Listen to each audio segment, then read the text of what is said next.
This is Amberly and Blue. I'm going to let it go through regular play and then do a slow play review.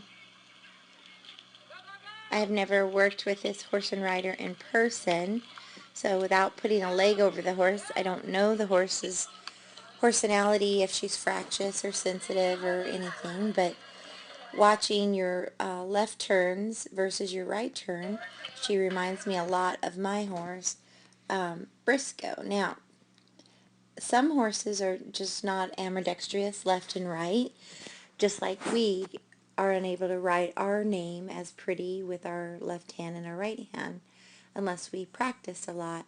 So if a horse has a side that they're better at than the other, you might have to change your writing.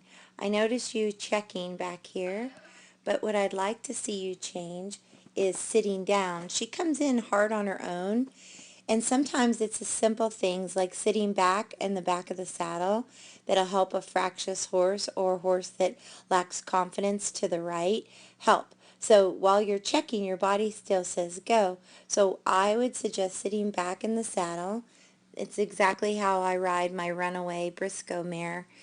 And then she's still able to, just by giving her 1 inch of loose rein, she'll fire. And then I just sit in the back of the saddle. And when I get about there, even you're about 2 strides, about there, even if I'm sitting in the back of the saddle all the way from here to there, I start saying, whoa, whoa, and then I'll do one little inside check. She doesn't care for 2-hand checks. She would prefer an inside check. So those are things you can play with. But your shoulders and hips need to be back. If you would sit deeper and further back in your saddle. And then 1, 2. So what happens is that should have been your 2 strides of rate. So what happens here is you become pulling on her face to try to get her to turn this barrel. And she's going too fast and she goes past it. So rather than trying to do it with your hand, my suggestion would be you're checking, but my suggestion would be that you sit in the back of the saddle. See, your hand checks a bunch, but your body says go. So sit back and then talk to her, whoa, whoa, and then when you get there, you can tell her here so she knows it's time.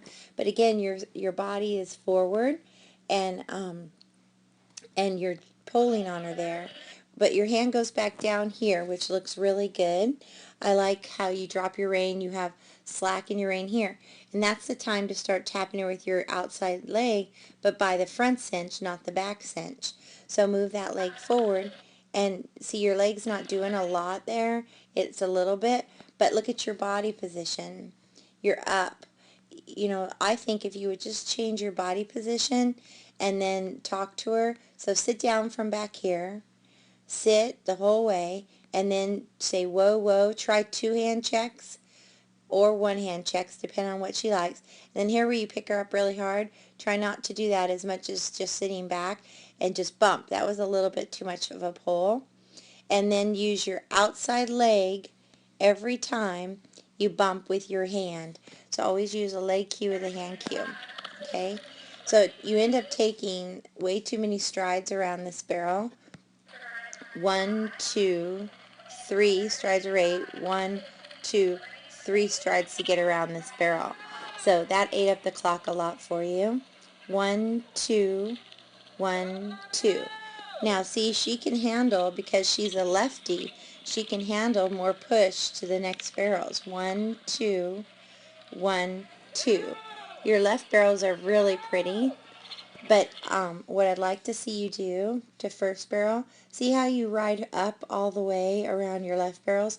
You can't do that on your right barrel. You've got to sit back. So that would be how I would ride her because she's not confident to the right. And some horses aren't. Some horses are not ambidextrous and need more help. So I would float her to first, sitting in the back of the saddle, try voice cues and different checking cues to help her out. Thank you.